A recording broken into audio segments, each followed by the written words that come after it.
ina muka dosa To jama'a masu kallon mu da kuma sauraron mu barkan ku da sake kasancewa tare da mu a cikin wani sabon shirin na ina muka dosa. Shirin ina muka dosa dai shiri ne wanda ke tattaunawa da kuma ƙwararru a bangarori daban-daban da zama tattaunawa kan muhimman al'amura da ya shafi al'umma da makasa baki daya domin a daɗa fahimtar halin da kasar take ciki da kuma yadda al'umma suke tafiyar da sha'anin harkokin su yau da kullum don a daɗa sanin inda aka dosa. Shirin kuma ina muka dosa shiri ne wanda yake zo muku a gidan talabijin na farin wata da kuma rukunin gidajen rediyon Vision FM da ke sassa daban-daban na faɗin Najeriya. Yau a cikin shirin namu dai muna tare ne da wani gogaggen dan siyasa wato Honorable Bashir Dan Yusuf wanda yake dan asalin karamar hukumar Dala ne a jihar Kano.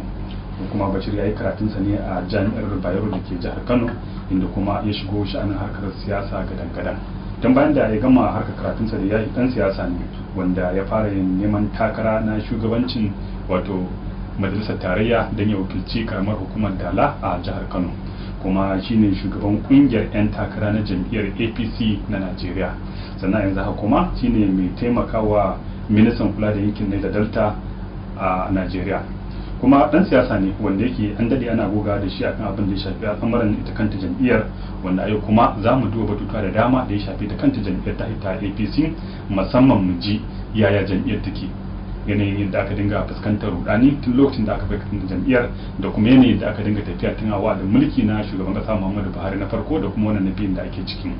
Za mu ji me yake kawo rudani a kanta jam'iyyar, musamman ma a daidai wannan lokaci da wasu daga cikin 'yan jam'iyyar suka fara fusata da kuma nuna damuwarsu akan wasu tsare-tsare da ita kan jam'iyyar take dauka, wanda kuma ya shafi sha'anin wato sake yin rijista ga duk magoya bayan ita kanta wannan jam'iyya da kuma yanayin yadda ake tafiyar da wannan shugabanci, kamar yadda muka san cewa har yanzu dai shugabanci na riko ne yake tafiyar da ita kanta jam'iyyar bayan wa'adi na farko da suka yi watanni 6 karkashin gwamnan jihar Yobe wato Mai Malabu ne, an kara musu wa'adi domin a ga cewa an yi garan bawul ga sha'anin tafiyar da jam'iyyar har zuwa lokacin da za a yi zaɓe.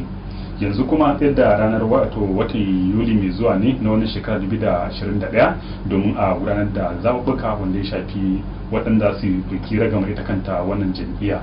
Sannan kuma yanzu haka akwai tsare-tsare da ake wajen yin rijista tun daga mataki na farko har zuwa na sama ta yadda jam'iyyar za ta samu shugabanni waɗanda za su tafiyar da ragamar su. Za mu ji shin me yake kawo har yanzu wasu 'yan jam'iyyar suke ganin cewa ana yin ba daidai ba, sannan kuma su kansu manyan 'yan takarar da suke takara ita kanta wannan jam'iyyar za mu ji yaya wani tsari ne ya kamata a ce a bi domin a ga cewa an zaɓi waɗanda suka fi cancanta musamman ma ga sha'anin shugabanci ne ta kanta jam'iyyar a dai lokacin da ake da manyan 'yan takara guda uku waɗanda suke neman shugabanci ne ta kan jam'iyyar ta ƙasa baki ɗaya. To wannan babbar da kasance ta da ma wannan bangare. Wani abu idan muka je kai tsaye akan abin da ya shafi ta kanta jam'iyyar ta kuta APC, mun san cewa jam'iyyar ta zo da haɗaka tun a kusan kama yi zaɓe na 2015. Kusan wannan haɗakar da aka yi gamin gambizar nan da aka yi ina da cikin abin da ya taimaka ta kanta jam'iyyar ma ta kai ga nasara. To amma kuma tun a wannan lokaci jam'iyyar ta zo da rigimu da dama wanda yake an kwashe shekaru ana ganin cewa za a shawo kan wannan abu. Amma idan muka duba halin da jam'iyyar take ciki za mu iya cewa har yanzu ba warware wayannan matsaloli ba. Me yasa? To a'udhu min shaitanir rajim, bismillahir rahmanir rahim. Da farko muna yi Allah godiya da ya ba mu dama mu zo mu tattauna wannan bayanai masu amfani ga ƙasa baki da. Watan idan ka dubi jam'iyyar APC, jam'iyya ce wacce Allah ya mata albarka, domin masomin albarka mutane su zo su shiga cikin abu koda ba jam'iyya ba ne su kakkama don abin a an ɗaga shi, kuma Allah ya ba mu nasara, Allah ya haɗa mu waje ɗaya jam'iyyu daban-daban aka zo domin a yaƙi jam'iyyar da ta daɗe tana mulki bata amfanin da 'yan Najeriya ba, wanda Allah ya ba mu nasara.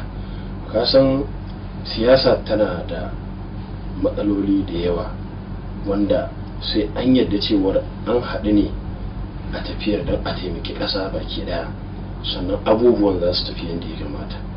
Amma za ka ga lokacin da aka shigan wasu da dama sun shigo ne don biyan bukatarsu, wasu kuma sun shigo ne don a zo a taimaka gwamnati a gyara abubuwan da suke faruwa a cikin Najeriya. So dole kaga a nan za a samu bambancin ra'ayi, kowa zai ga kamar cewa idan an yi wani abu ba a yi daidai da abin da yake cikin ra'ayinsa ba. To shi sa kaga cewar tun daga lokacin da aka kafa gwamnati daga shekara 2015 zuwa yanzu ake samun waɗansu waɗanda suke ganin cewar jam'iyyar ba ta yi musu abin da ya kamata ba, wanda shi ne wasu daga baya za ka ga har sun bar jam'iyyar sun koma wasu jam'iyyar da suka dawo, wanda suna ganin cewar shigowar da suka yi ba su shigo suna tsammanin abin da suke so su samu ba zai yi ba. So wannan dalilai suna nan da yawa wanda lokaci ne zai bamu, muna cikin wannan tattaunawa sun iya kai ka gabar da zan iya fahimtar da kai akan irin waɗannan matsaloli da suke faruwa. Bayan 2015 daga 2015 zuwa 2019 wanda kakar zaɓe da ta wuce wacce aka sake dawa zango na biyu a gwamnatin jam'iyyar APC, an canja shugabanci na jam'iyya. Wannan canjin shugabancin na jam'iyya da aka yi an haɗo da waɗanda gurɓatattu ne, waɗanda ba su ma so su taimaki jam'iyyar ba ne, har ta kai ga matsalar da makarantar jam'iyyar kafin zaben 2019 da kuma bayan zaben 2019. So shine yasa ka yana gaya maka muna da matsaloli ne da dama wanda suka faru, wanda yanzu dole mu a matsayin mu na 'yan jam'iyyar APC dole muna so a zauna a yi gyara, kuma na mun ga ana gyaran a biyo hanyar da za a ɗauko mutanen da suka cancanci su shugabanci jam'iyya, ba a ɗauko mutanen da suke so su shiga cikin jam'iyyar ba ne don buƙatar su ba buƙatar al'umma ba. So wayannan su ne kusan dalilai. To amma misali da muka ɗauki ita wannan matsaloli kusan za mu yi cewa matsaloli ne wanda ke an daɗe da su. To sana nan kana ganin me musabbabin abin da ya sa tintin shekara da shekaru a kasa kawo ƙarshen wannan matsaloli har yanzu? To kasan na gaya maka tun da farko haɗuwa ce aka yi gamin gambiza, ban san ko Hausa ta tafi a daidai ba. Gambiza, wannan ya zo wannan ya zo, kowa kuma da buƙatarsa, wanda kuma buƙatar ka ba lalle ne ya zama buƙatar da za ta iya taimaki al'umma ba ce. Haƙƙin gwamnati ko da an zo an kafa gwamnati da kai, idan ya zama kana da wata manufa wacce ba 'yan ƙasa za ta taimaka ba, so gwamnati tana da haƙƙi ta hana ka shigowa cikinta saboda karka bata mata tsari. So irin wa'annan abubuwa ne da gwamnati ta duba, kuma ya kamata a ce a gaba ma an duba saboda gurin irin wa'annan mutanen kar su ƙara shigowa cikin tafiyar da wadda za mu fuskanta a gaba. So kaga abin da yasa na faɗa haka, na farko akwai wanda suka baro jam'iyyunsu na PDP, APP da sauransu, CPC gaba ɗaya an zo an haɗe ne. So bayan da za ki tsammanin duk wanda ka zo ka haɗu da shi ya zo ne don ya taimake ka, ya zo ne don ya taimaki kansa, don yana ganin in ka samu yana tare da kai zai iya amfani da kai ta hanya wacce zai iya kawo matsalar da kai a matsayinka na shugaba za ta yi affected ɗinka, wanda kuma kai a matsayinka na shugaba ba za ka so ka kawo wanda zai iya yin wani abu wanda zai shafi gwamnatinka ba, a dinga yawo da gwamnatinka ana cewa ai gwamnatinka ce ta zo ta haifar da wannan matsalolin, wanda kuma da dama mutane sun ta ganin abubuwan da suke ta faruwa, wanda canjin shugabancin da aka yi na jam'iyyar ya nuna cewar mutanen da aka ɗauko aka ba wa amanar jam'iyyar su rike ta ba su da cancanta na ɗauki shugabancin a basu, saboda ba su da ƙwarewar da suka saba kawai ya za a yi samu kuɗi, wanda kuma hanyar da suka ɗauko ta samun kuɗin ita ta kai wa matsayin da jam'iyyar ta zo ta kasance. Ai ko shi shugaban jam'iyyar na riko na yanzu da kaga yana rike jam'iyyar, ai saboda yana da experience ne. Na farko yana cikin jam'iyya tun daga jiharsa, Allah ya zo ya bashi sakatare na jam'iyya, wato shi mai malabu ne. Sannan Allah ya zo ya bashi gwamna. Ganin cewar cancantarsa da jajircewarsa da kuma riƙe gaskiyarsa da amana ya sa mai girma shugaban ƙasa ya cancanta ya bashi rikon jam'iyyar na wasu ɗan lokuta da za a zo a haɗe jam'iyyar ta dawo mutuncinta kafin a yi tunanin a yi zaɓe na su sababbin shugabannin jam'iyya. Inda ba shi da wannan ƙwarewar, da maganar da nake giya maka yanzu ba ma ciki, ba ma wannan maganar a raba katin jam'iyya da muke ciki za a yi ba, ana maganar ya za a haɗa kan mutane ne domin a samu haɗin kai a tunanin ya za a raba katin jam'iyya har a zo a tafi zaben shugabannin jam'iyya. To kusan idan muka dan koma baya kaɗan mun san cewa shi Oyegun kusan shi ne ya kai ga ita kanta wannan jam'iyya ga nasara tun zaben da aka yi na 2015 wanda ke kuma daga baya aka zo ga nika samun matsaloli akan yin da yake shugabancin wasu da suna ganin tamakar ma bai iya bane ko kuma jam'iyyar ta shiga rudanin da ya kasa fitar da ita yana ɗaya daga cikin abin da ya sa aka rinka samun wato kusan sabani tsakanin gwamnoni har da wasu bangaren zartowa misali wanda ke sai ta kai aka zo aka cire aka ba Adam Oshimole shugabancin wannan jam'iyya. To a shi ma Adam da ya zo daga baya dai an nuna rashin gamsuwa sakamakon su kurakurai da ake ganin kamar shi ma tamkar din yayi har ta kai aka wannan kwamiti. To ya za ka kwatanta irin shugabancin da aka yi na wayannan shugabanni da aka zaba guda biyu kama aka ga shi wannan kwamitin na ta jam'iyyar da yanzu haka yake aiki. To ka san shugabancin da shi Oyegun ya gudanar a jam'iyyar APC abubuwan da suka faru ba su bayyana kamar na shi tsohon shugaban jam'iyyar Adam Oshimole ba, wanda zuwansa ya haifar da matsalar da tun daga dawowar demokuraɗiyya Najeriya da 1999 shekara 1999 ba a taɓa samun shugaba wanda bai ma cancanta ko bai fahimci siyasa ba ma kamar shi, saboda duk wanda yake siyasa ba shi da jarin da ya wuce mutane. Yadda kaga dan kasuwa zai dauki kudi ya shiga kasuwa ya sai kaya sa a kantinsa mutane zo su siya, kaga sai yana da abin da zai je siyo zo ya aje zai siya. So haka dan siyasa yake son mutane su zauna tare da shi dan su ne wayanda za su iya sashi ya kai wannan matsayin da yake. Sai ya zama ba haka ba, da aka ba shi shugabancin mutanen da suke cikin jam'iyyar maimakon a mutunta su a daraja su, sai ya zama an dora su a wani layin da an ma barin jam'iyyar ne dalilinsa za su iya yi, tunda da yawa wasu sun bari. Kaga rashin cancanta ne da rashin fahimtar makaman yadda za ka kashe tafiyar da shugabanci na al'umma. Don duk wanda ya zama shugaba dole mutane ne abokan tarayyarsa don shawarwari da kuma ganin cewa an haɗu an kawo wani abu wanda zai sa a samu ci gaba a wannan shugabancin da yake. To abubuwan suka zo suka lalace, wanda wasu rashin gaskiya da yawa suka bayyana saba bambancin da shi tsohon shugaban jam'iyyar Oyegun da shi Adam Oshimole, wanda har aka kai matsayin da dole sai da aka soke su. To kaga inda akwai kwarewa da ba za a kai wannan matsayin ba, kuma da yawa wasu sun zama ba sa cikin jin daɗin jam'iyyar, amma da Allah ya taimake mu, Allah yana son jam'iyyar kuma ya ga manufofin mu na alkhairi ne, Allah ya karkatar da tunanin shugaban kasa ya sa aka soke wayancan shugabannin aka kawo shi mai mala domin ya ci gaba da rukun wannan jam'iyyar na tsawon lokacin da za a zo a samu shugabanni, wanda kuma zuwansa ya haifar da maslaha mai sauki, wanda wayansu ma wayanda suka ci zaɓe a wasu jam'iyyar zuwa su san dawo jam'iyyar APC, wanda sabanin inda ba shi din ne ba wayancan din ne da wayanda suke cike ma barin jam'iyyar za su yi gabaki daya. Su wayannan abubuwa ne da dole sai ka duba a siyasa wanda suna da matukar amfani.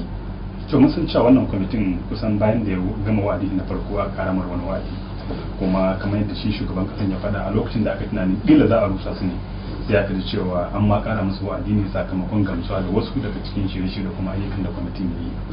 Kuma a yanzu haka dai kwamitin yana tafiyar da sha'anin ayyukansa, duk da cewa yanzu akwai korafe-korafe da yawa da yake fitowa, wanda yake mun ga ko a kwanan nan shi tsohon ministan wasanni Salman Dalon ya fito karara ya shirya da kafafen watsa labarai da yawa, kuma ya koka akan wasu irin manufofi da tsare-tsare da kan jam'iyyar ta dauko, wanda ya ce batun ma wannan rajistan da ake na sabbin wato yayin jam'iyyar din kanta kamar wani tsari ne wanda yake kamar ba shi ne kamata a ce kwamitin ya mai da hankali a yanzu ba. Sannan kuma ya ce kamar ma a ce mai ɗaki ne lokacin da guri na maka yoyo mai kwanka ɗan gyara sai ka ce za ka rushe ginin gaba ɗaya ma, wani ce su ka zama tamkar ma yanzu ba ɗin jam'iyya ba ne ma su ba sa ma cikin jam'iyyar sai dai su sake sabuwar shigowa. To ba a ganin cewa wannan abu ke kai zai yi wata kanta jam'iyyar illa. To ka san akwai fahimta kala-kala, don duk wanda zai yi magana da kai kokari ka fahimci akan wani bigire yake magana kafin ka iya ka bashi amsa.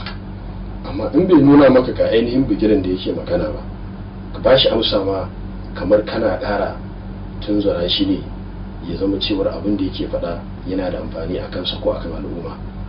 Yanzu idan gobara Allah ya kiyaye ta kama gida, in aka kashe ta kafin ta ci ainihin tsagin gidan, ai kaga an zo gyara za a gyara ne iya daidai gurin da ya lalace ne, haka ne.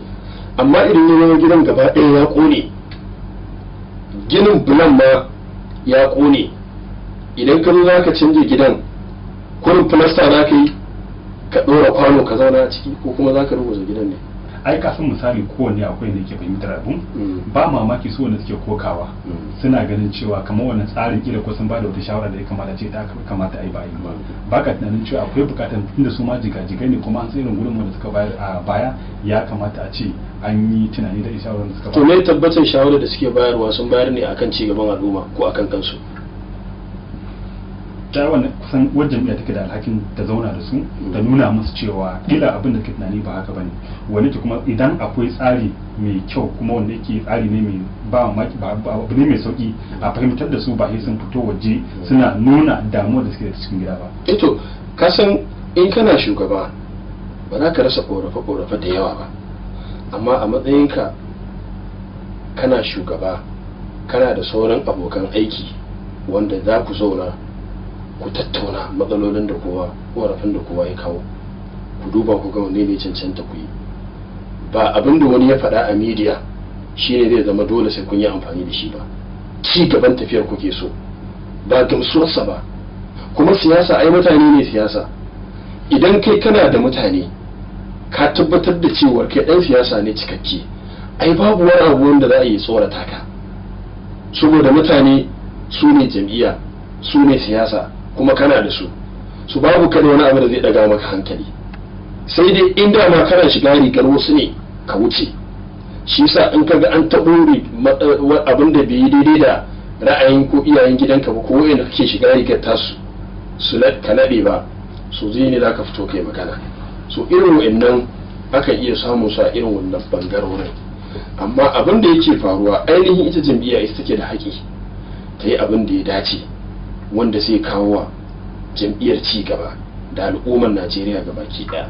Ba wani ya fito media ya ce an yi wani abu wanda shi yana ganin an yi saboda shi ne, kuma ba shi kadai ne dan jam'iyya ba shi kadai ne dan Najeriya ba.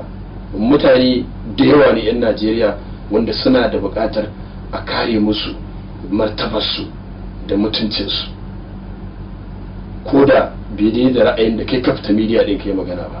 To misali idan muka dauki batun shi wannan sabon tsarin da ake bayan wato sunan rusa bayan da aka rusa su wato kusan executive da ake cewa kenan, tunda yanzu aka ana kokarin a ga cewa sabbi ne an yi rijista na su wato su kansu yan jam'iyyar a yanzu, wani irin karin haske za ka yi wa masu kallon a daidai yanzu domin ka da fahimtar da ma tsarin yake, saboda har yanzu suna ganin cewa akwai kurakurai akan tsarin da aka bullo da shi. Kurakurai kamar wani iri ne kurakuran da kai kake cewar mutane suna magana wanda aka dauko kake so yi maka bayani akai? Misali kusan kamar da aka fara shi kan tsarin ana ganin kamar ba abin da aka saba yi bane a baya, abin da aka saba gani su kuma kusan wanda aka dora wa aikin suna ganin kamar komai ya tafiya da zamani ya kamata ce a rika an samu sauyi.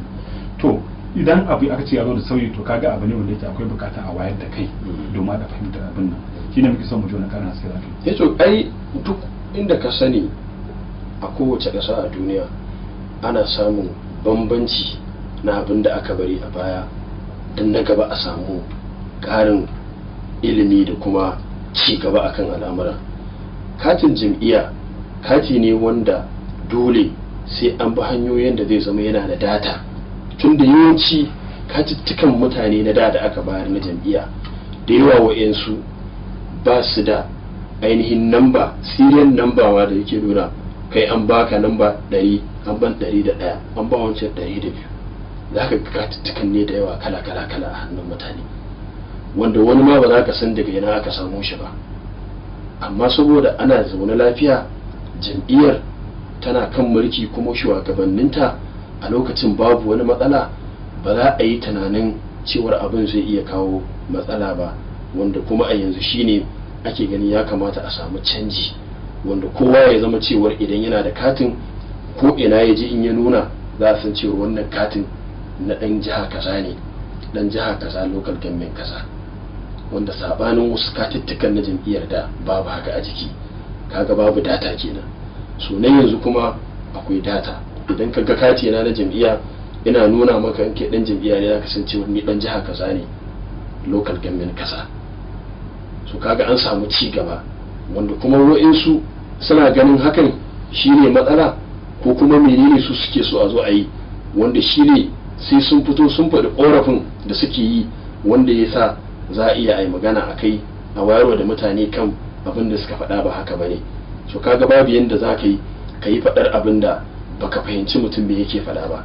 Dole za ka faɗa abin da mutum ya sani ne ya faɗa, kai kasan afisar da za ka bayar. To shirin idan muka dosa kenan wanda yake zo muku daga nan gidan talabijin na Farin Wata da kuma rukunin gidajen Radio Ambition FM. Kuma muna tare ne da Honorable Bashir M. Yusuf, wanda gaya muku cewa dan siyasa ne daga jihar Kano, kuma wanda yanzu haka shine shugaban kungiyar ta 'yan takara na jam'iyyar APC, kuma sa'anan mai taimakawa gwamna kula da yankin nan na Delta akan al'amura ne da kullum. Da haka za mu ji wutar rabin lokaci, idan muka dawo za mu dora musamman kan sauran batutan da suka rage mana da irin shirye-shiryen da kwamitin ya kamata mai da hankali a game da zaben shugabanni da ake shirin gudanarwa a wannan wata na Yuli mai zuwa. Sannan za mu ji su wane ne ma ya kamata a ce su kansu 'yan jam'iyyar su mai da hankali domin a ga cewa an zaɓi waɗanda za su iya fitar da ita kanta wannan jam'iyya daga cikin wato wasu kurakurai kuma su matsaloli da ta rinka fuskanta a baya. Da haka ne ku dakace mu idan muka dawo za mu dora.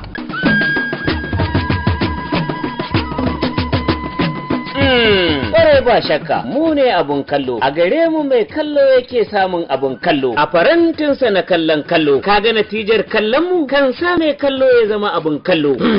Malam, duk kayan kallon da ba Farin Wata sha kallo, tabbas mai kallo na da sauran kallo. Shi za mu kai musu nisan kaza da sauran masu kayan kallo, masu sauran kayan kallon ma muka zama musu abun kallo, muka amsa sunanmu Farin Wata sha kallo. Ka ji katafaren TV dan iyali, jerin shirye-shiryenmu na kallo, kama daga zangon karin kumallo, shirin barka da safiya, shirin muhawara, shirin taskira, ga shirin kudirina, ga shirin rayuwata, shirin girke-girke, makula, shirin tanɗe-tanɗe, ga kukan kurciya, ga shirin al'adu, jami'a jari, ga shirin kan tafi da tafin hannu, kaga sai ƙwararren mai bakar goro, wakoko, ga shirin na zauna gwanin kokowa, turmujinjin kallo dan daɗin kallo, ga shahararren shirin idan mekiya, fashin baki kan mulki da siyasa. Muna nan kan decoder NTA Star Time Channel na 178 da na 470 dan mai kallo. Taken mu kenan, tashar TV dan iyali, kirarin Farin Wata sha kallo.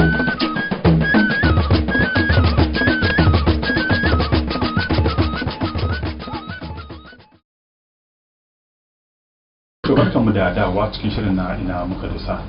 To Honorable, mun san cewa kamar da wannan kwamitin a yanzu haka kusan hankalinsa ya fi karkata ne akan yaga cewa wani irin tsare-tsare zai ya kasa domin a ga cewa an samu nasara wajen zaben shugabanni da ake shirin gudanarwa a watan Yuli mai zuwa.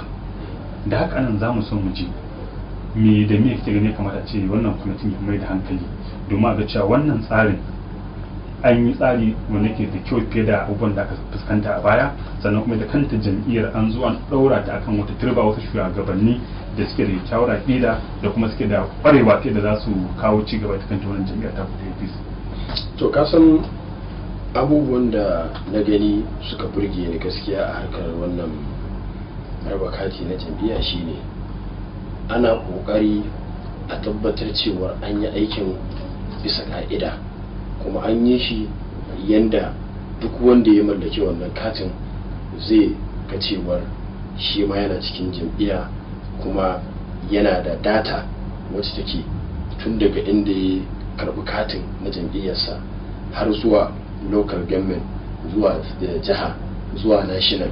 Idan ka duba za ka ga shi kaɗai ne yake da wannan namba wadda take ta shaida cewa shi ɗan jam'iyya ne, wanda sabanin wasu katittika na baya na da na jam'iyya za ka ga kawai jiha ce, babu ainihin local government ko kuma serial number da yake nuna cewar kai kaɗai ya kake mallake da wannan kati, wanda sabanin duk wani kati da za a gani ko na ID card ne ko na mai akwai number, wannan number ita take nuna ni number ɗaya kai number biyu wancan number uku, so yana tafiya number bayan number serial ne, wanda da gane da yawanci gaskiya ba haka bane.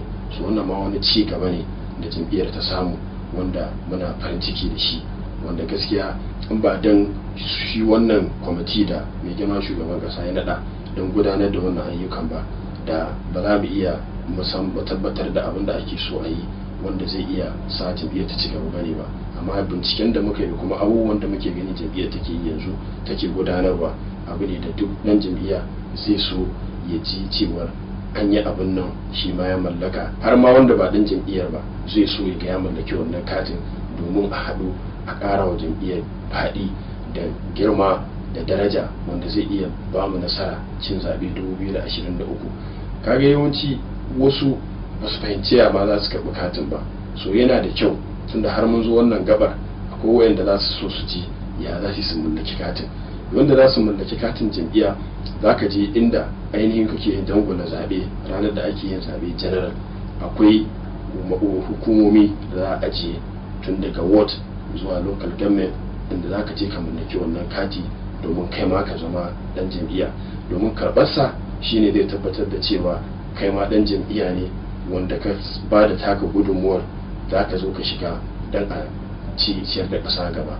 so wayannan abubuwan su ne wanda yanzu muka sa a gaba, kuma muna sa rai in mutane suka ji suna da bukata za su yi amfani da wannan bayani da muka yi ne inda za su mallaki wannan katin na jam'iyyar APC. da mun san cewa kwamitin kamar yadda ka faɗa ya samu nasarori, kuma wasu daga cikin nasarorin kamar yadda ka ambata a baya ya danganci yadda ya jawo wasu waɗanda suka yi fishi suka bar jam'iyya, ko kuma wasu waɗanda suke wata jam'iyya suke ganin cewa ila sauye-sauyen da shi kwamitin ya kawo gita suka dawo. to yanzu kana ganin me kuke sa ran wannan kwamitin zai yi domin waɗanda suka ɗan yi fishi ko kuma suna nan a cikin jam'iyyar ila suna nan akan katanga ne, a kowane lokaci za su iya fita sakamakon rashin jin daɗi ko kuma rashin gamsuwa da yadda ake tafiyar da ita kanta gwamnati, ko suna ganin mukamai da suke tunanin za su samu abin har yanzu ba a kula su ba, domin a cewa wannan kwamitin ya ba da shawarwari su ma an kula da su. eto ka san malam Aminu, jam'iyya ta yi iya ƙoƙarinta wurin ganin haɗe kan mutanen da aka ɓatawa, wanda nasarar hakan ne yasa har waɗanda ba ma 'yan jam'iyyar ba suka bar jam'iyyarsu suka dawo jam'iyyar APC. kaga alama ce ta cewar kwamiti ɗin da aka naɗa suna aiki kuma mutane sun gamsu da aikinsu, shi sa har suka dawo jam'iyyar da take mulki. ɗaya kenan.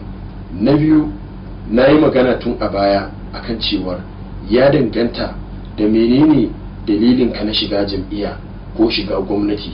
ka shiga gwamnati ne ko ka shiga jam'iyya don a taimaki al'umma na ƙasa ne, ko kuma ka shiga ne don kai buƙatar kanka. ka gane, so kowa yana da buƙatar ya samu recognition, ma'ana a tuna da shi wajen gudunmuwa na kafa gwamnati ko kuma wani ci gaba da yake cikin a wannan tafiyar da ake.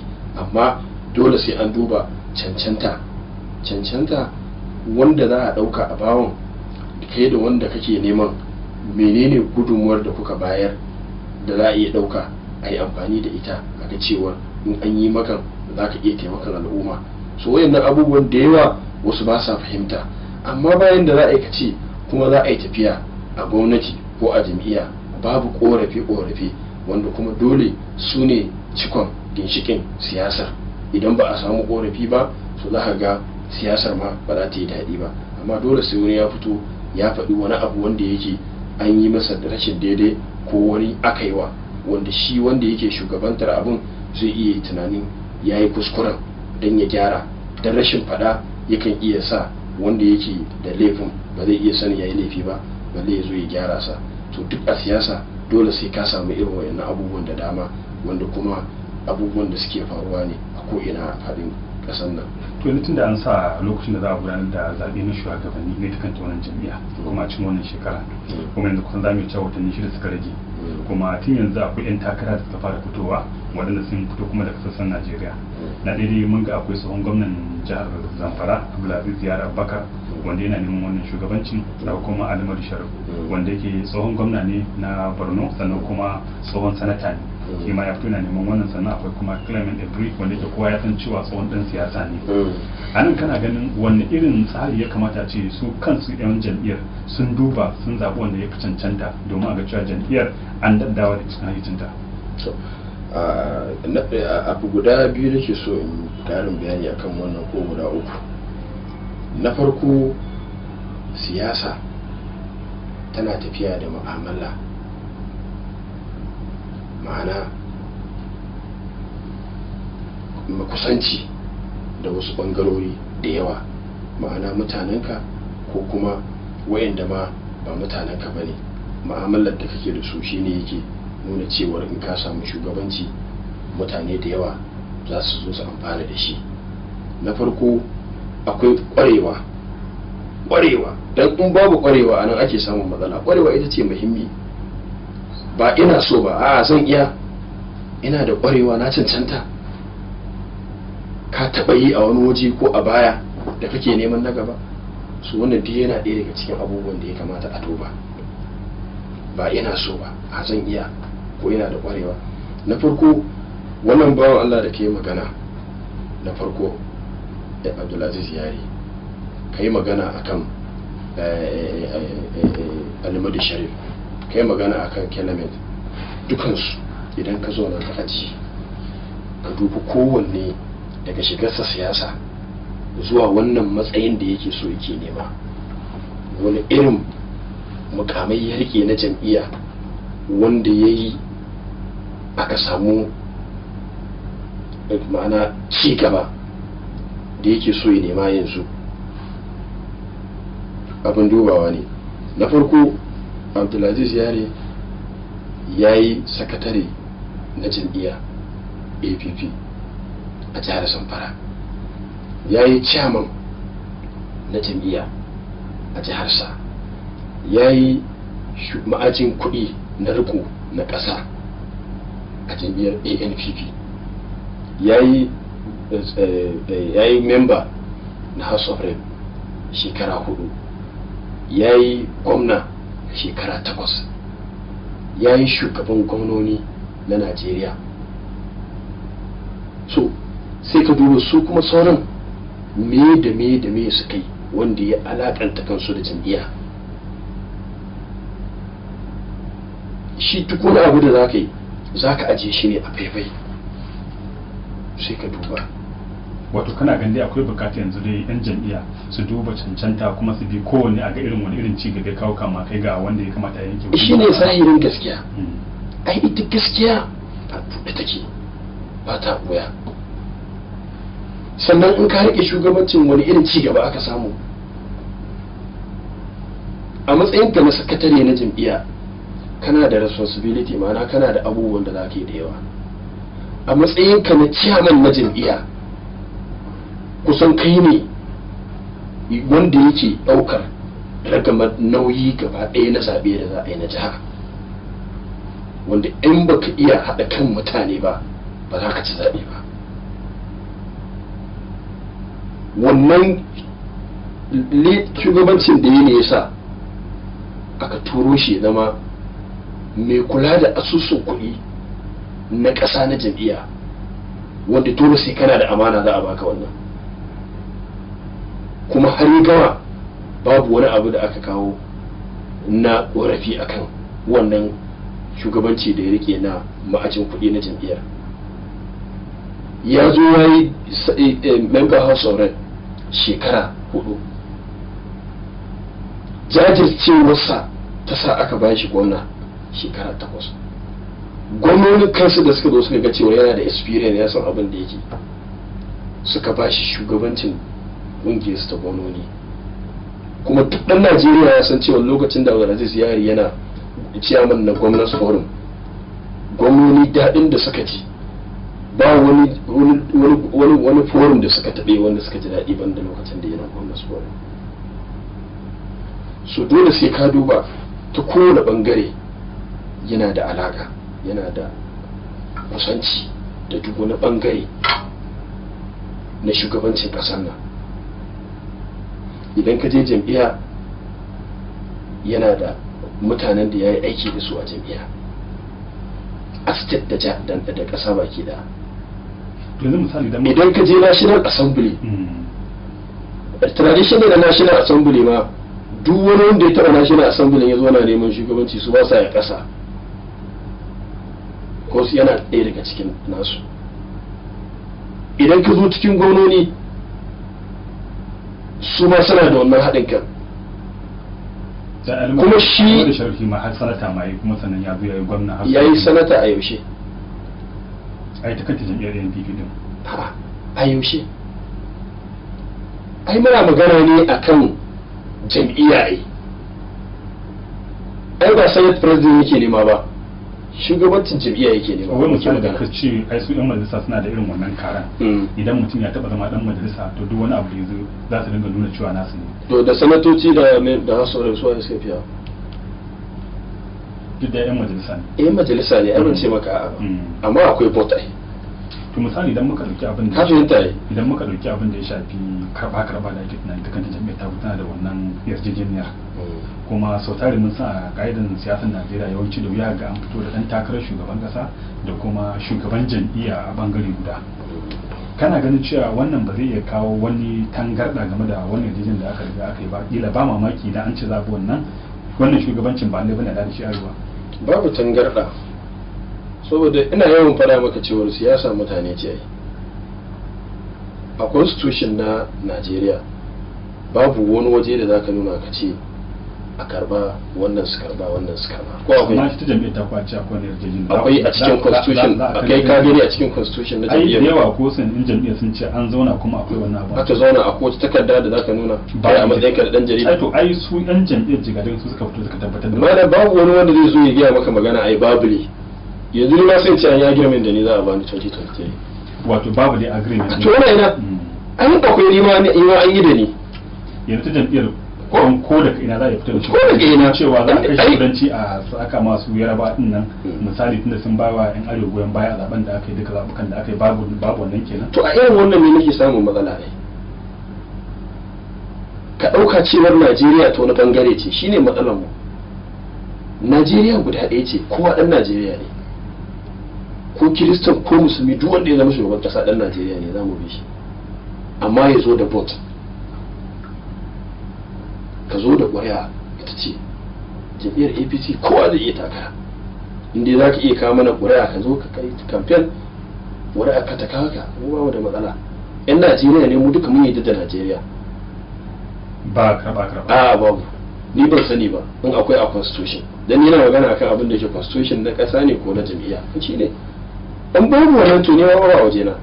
Mun ga irin matsalolin da aka samu a baya, musamman lokacin da aka yi zaben fidda gwani na 2019. Tun da yanzu an riga an wuce wannan, kuma ana fuskantar yadda za a zaɓi shugabanni ne waɗanda kuma su ne za su shirya duk wani abin da ya shafi zaben fidda gwani da kuma zaben da za a yi na 2023. Kuma a wancan karan kusan an yi abin da aka so. Wasu da yawa 'yan takara da suka nemi takarar shugabancin ba amma ba su dama sun fito an buga da su ba. Wasu kuma sun yi takara amma aka yi musu kafin kafa, kuma sannan siyasar ubangida ta tasiri a wancan. Me kake gani ya kamata a ce idan an zaɓi sabbin shugabanni su yi domin a gyara wajen kurakuran da aka yi na baya?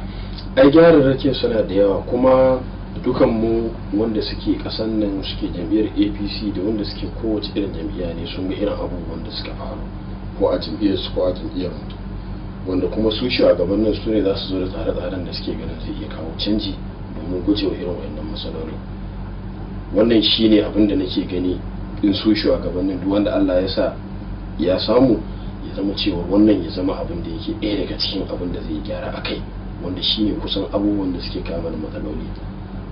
Inda za a ringa fitowa a yi ka'ida ta zaɓe da ka ci baka ci ba, da kowa zai zauna in bai ci bai taimaki wanda ya ci. Amma za a zo zaben za ka ga wanda ake so shine zai ci. Ta yaya za a yi kai da kasancewar ba a yi zaben da ke ba zuciyar ka ta gamsu ka je ka taimaki wanda kasancewar bai ci ba? Amma gaskiya ita take sawa ka samu nutsuwa. Idan akwai gaskiya ko kai kake son abu za ka samu nutsuwa da ka san baka samu ba. Amma saboda babu gaskiya wajen aiwatar da wuce wannan zaben fidda gwanin shine yake sawa waɗanda ba a ba su ba su ga cewar ai ba abu ka'idar da ya kamata abu ba, dan me za su je su wahala da kansu su taimaki wanda aka ba. Kwanar tun farko ba a gaya musu kawai wani aka ba su huta su halar da kansu ba. Wato kana ganin akwai yiwuwar a gyara wannan? Akwai, duk yana cikin tsare-tsare wanda shi mai girma tsohon gwamnan jihar Zamfara da Naziru Yari, wanda mukan zauna da shi mukan jin bayanai irin abubuwan da yake so yana shigowa jam'iyyar nan za ta samu gyara, wanda ba ma dan jam'iyya ba har wanda ba ma dan jam'iyyar APC ba zai ji daɗin gyaran da za a zo da shi, wanda insha Allah muna sa rai in ya samu wannan ofis din za a aiwatar da wannan abubuwa. To an kasance a lokaci na haram za mu baka minti da ko zuwa biyu mu ji wace irin shawara ke da ta kasu yan jam'iyyar APC har ma da al'ummar kasan Najeriya gaba daya. shawara ta guda biyu ce. Na farko, wayanda Allah ya alakanta wa wannan nauyi na wannan riko na jam'iyyar su yi aikin su tsakani da Allah, kuma su taimaki Najeriya gabaki daya, su yi kokari a samun mata shugabanni na amana wanda za su iya aiwatar da ayyukan da jam'iyyar take bukata domin gyara wanda zai amfanar da 'yan Najeriya. Domin muna samun matsala ta shugabanci na jam'iyya, ba a kawo wanda suka cancanta ba, aka sake kawo wanda zuciyar wasu take so, ba abin da al'umma suka ga cewar shi ne alkhairi a gurinsu ba. To lallai mu ƙara shirin ƙara shiga matsalar da muka bari a baya. Amma da zarar an cire wannan son zuciyan, an yi abin da ya dace, an ɗauko mutanen da suka cancanta aka ɗora a cikin wannan shugabancin, jam'iyyar ita kanta ta zama cewa tana kan ka'ida, tana kan tsari demokuraɗiyya da yanda za a ci gaba da tafiyar da harkokin jam'iyyar, a zo a kafa wata sabon gwamnati kuma mai tsafta ba tare da an ƙara samun matsaloli da aka bari a baya ba. Su lallai wannan zai ba mu gaskiya ci gaba ƙwarai da gaske a harkar jam'iyya. Sannan na biyu, mu 'yan Najeriya mu sa a ranmu cewar Najeriya guda ɗaya ce, babu mai ita, ta kowa da kowa ce, kowa yana da haƙƙi a haɗu a taimaki gwamnati a yi abin da ya kamata, ko a siyasance ko ba a siyasance ba. Wannan in mun haka za mu samu ci gaba a ƙasar mu. Amma da zarar an cire tunanin cewar ni dan bangare kaza ne, ko ni dan bangare kaza ne, ko ni musulmi ne, ko wannan kirista ne, to a nan gurin ake samun matsaloli, har wasu ɓata gare su shigo ciki su amfani da wayannan abubuwan a ci nasarar da ake so a ci wajen lalata ƙasa. So in dai har muka yadda 'yan Najeriya mu ɗaya, yau in kirista ne zama shugaban ƙasa, mu yadda cewar lalle shugaba ne na ƙasa, kuma cewar lalle shi ne yake da iko a wannan lokaci, so za mu zauna lafiya. Idan musulmi ne shugaban ƙasa, mu cire a'a dan north east ne, ko north central, ko north west, ko wani waje da sauransu. Wato akwai dai da kabilanci. Yawa, in maka kawo da wannan, in Allah ya da za mu ci gaba a Najeriya. Amma abubuwan da suke samu ke samun matsaloli da dama, kusan irin wayannan abubuwan kabilanci. So in muka cire shi, Allah ya da za ka ga komai namu zai canja. Domin maganar da yasa na faɗa haka, zan tuna wani abu. Yau Allah ya kiyaye, idan wani abu ya faru a kudu, kai Bahaushe ne, ni Bafulatani ne, wannan kabila ne, musulmi ne ko ba musulmi bane, in dai kai dan arewa ne, idan ka je bangaren kudu, a gurin su kawai kai malam ne. To Allah kyauta. Su kaga irin wayannan abubuwan dole sai mun yadda yan uwan juna ne, mu zauna mu haɗa kai, mu taimaki gwamnati, mu taimaki kanmu, dan da samu ci gaba da zaman lafiya. To Allah ya tabbatar. Amin. To jama'a masu kallon mu, duka iya abin da za mu iya kawo muku kenan a cikin shirin na ina muka dusa na wannan rana. A madadin shi bakon namu ne, wato Honorable Bashir M. Yusuf, wanda gaya muku cewa shine shugaban kungiyar 'yan takara na jam'iyyar APC, kuma sannan mai taimakawa na musamman ga gwamnan kula da yankin Niger Delta. Wannan muna gudayar wani lokaci da ina godiya kwarai da gaske. To a madadin kuma sauran abokan aiki waɗanda su tallafa domin ganin wannan shirin ya zo muku, ni Aminu Tajiru ne shirya na gabatar, nake cewa da masu kallon mu da kuma sauraron mu sai a kasance tare da mu a wani cikon domin kallon wani sabon shirin na ina muka dosa. Da haka nake cewa mu jima da yawa. Ina muka dosa, ina muka dosa.